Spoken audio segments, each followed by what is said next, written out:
नमस्कार मंडळी मी गणेश ठाकरे न्यूज आगरी या चॅनलवर आपलं स्वागत आहे। मंडळी अतिशय महत्त्वाचा अपडेट आहे राशन धारकांसाठी आणि शेतकऱ्यांसाठी।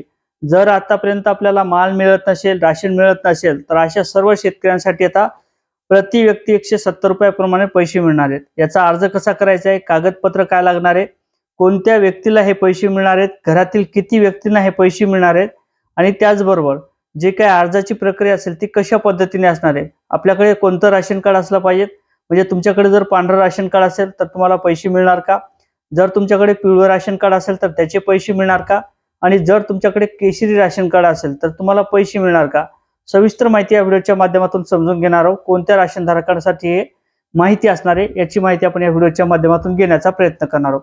तर मंडळी मी गणेश ठाकरे न्यूज आगरी या चॅनलवर आपलं सहर्ष स्वागत आहे। तुम्ही चॅनलवर नवीन असाल तर या साईडला एक सबस्क्राइबचं काळं किंवा तांबडं बटन दिसेल, त्याच्यावरती क्लिक करा।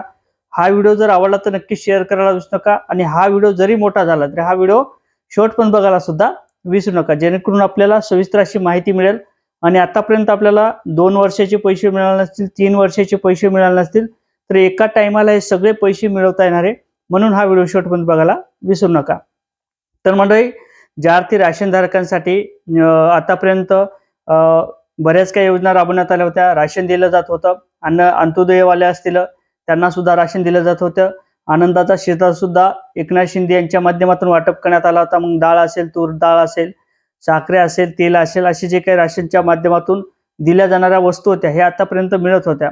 परंतु त्यानंतर राज्य सरकारच्या माध्यमातून काही नागरिकांचे राशन हे पूर्णपणे बंद करण्यात आले होते। म्हणजे जर तुमच्याकडे पांढरं राशन कार्ड असेल, त्या राशनच्या माध्यमातून जर तुम्हाला माल मिळत नसेल तर अशा शेतकऱ्यांना सुद्धा पैसे मिळणार आहेत। परंतु यामध्ये मुख्यतः जे काही पिवळं राशन कार्ड असेल त्याला माल सुरू आहे, परंतु जे काही केशरी राशन कार्ड असेल अशा अनेक नागरिकांचे पैसे राशन हे बंद करण्यात आले होते।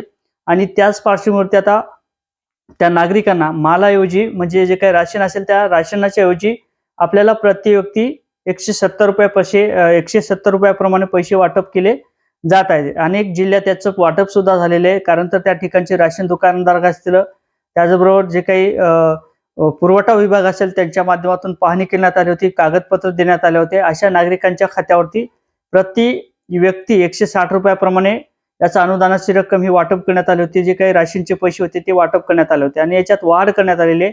आता 160 रुपयापेक्षा 10 रुपयाची वाढ करण्यात आलेली आहे, म्हणजे एका व्यक्तीला 170 रुपयाप्रमाणे पैसे मिळणार आहेत। आतापर्यंत आपल्याला 2 वर्ष झालेले असतील, राशन मिळत नसेल तर तुमचे पैसे हे निश्चितच येणार आहेत। 2 किंवा 3 वर्षाचे जे काही राशन बंद झालेलं असेल अशा सर्व नागरिकांना हे पैसे मिळणार आहेत। जर आपल्या घरात 2 व्यक्ती असतील, 3 व्यक्ती असतील, 4 व्यक्ती असतील किंवा 5 किंवा 6 व्यक्ती असतील, असे जे काही राशन धारक होते, म्हणजे ज्या राशन धारकांना माल मिळत होता अशा सर्व नागरिकांचे हे पैसे जमा होण्याकरता सुरुवात झालेले आहे। आता यासाठी जे काही राशन दुकानदार असेल त्यांच्याकडे आपल्याला एक फॉर्म मिळतो, किंवा आपण एखाद्या ऑनलाईन सेंटरवरून ते फॉर्म घेऊ शकतो। आणि त्यानंतर जेवढे घरातील व्यक्ती ज्या व्यक्तींना राशन मिळत होतं अशा सर्व व्यक्तीचे आधार कार्ड लागणार आहेत।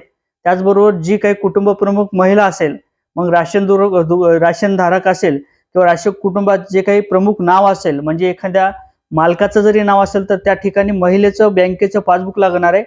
आणि सगळ्या घरातील जे काही व्यक्ती असतील ज्यांना माल मिळते अशा सर्व व्यक्तीचे त्या ठिकाणी तुमचे आधार कार्ड लागणार आहे। आणि त्याचबरोबर जर तुमच्याकडे जमीन असेल तर तुमच्या मालकाच्या नावाची, म्हणजे कुटुंब प्रमुख असेल, मालक असेल किंवा महिला असेल, अशा कोणत्याही व्यक्तीची एक सातबारा लावायची आहे आणि जो काही फॉर्म असेल राशन दुकानदाराकडून आपण घेतलेला हा फॉर्म भरून द्यायचा आहे परत एकदा राशन दुकानदाराकडे। जर तो घेत नसेल तर तुम्हाला जे काही राशनचा फॉर्म असेल, कागदपत्र असतील, हे पूर्ण जे काही पुरवठा विभाग असेल, तहसील त्या ठिकाणी नेऊन द्यायचं आहे। आणि त्यानंतर तुमच्या आधार बेसवरती हे पैसे जमा केले जाणार आहे। म्हणजे जे काही आतापर्यंत आपल्याला लाडक्या बहिणीच्या खात्यावरती पैसे जमा होत होते त्याच लाडक्या बहिणीच्या खात्यावरती हे पैसे राशनचे जमा होणार आहेत। परत एकदा सांगतो, 170 रुपयाप्रमाणे आपल्याला जे काही राशन धारकांचे लाभार्थी असतील अशा सर्व लाभार्थ्यांच्या खात्यावर हे पैसे जमा होण्याकरता सुरुवात केली जाणार आहे। याची केवायसी सुद्धा मागच्या टायमाला आपण केली होती। आणि आता जे काही उर्वरित शेतकरी होते, ज्या शेतकऱ्यांना आतापर्यंत राशन मिळत नव्हतं, विशेषतः जे काही केशरी राशन धारक असेल अशा राशन धारकांना आतापर्यंत पैसे मिळाले नसतील, माल मिळाला नसेल, तर अशा सर्व शेतकऱ्यांच्या, नागरिकांच्या आणि राशन धारकांच्या खात्यावरती हे पैसे जमा केले जात आहेत, याचे कागदपत्र द्या आणि त्यानंतर आपल्या खात्यावरती हे पैसे जमा केले जातील. अशा पद्धतीने आपल्या घरात कितीही व्यक्ती असेल, 10 असो, 5 असो, 7 असो, जेवढ्या व्यक्तीला आपण माल मिळत होता यापूर्वी, अशा सर्व शेतकऱ्यांच्या खात्यावर, नागरिकांच्या खात्यावर, राशन धारकांच्या खात्यावर हे पैसे जमा होण्याकरता सुरुवात झालेली आहे. आता जी काही आचारसंहिता असेल ती संपल्यानंतर हे पैसे शेतकऱ्यांच्या खात्यावर, राशन धारकांच्या खात्यावर हे जमा केले जाणार आहे. अशा पद्धतीने एक महत्त्वपूर्ण असं अपडेट होतं.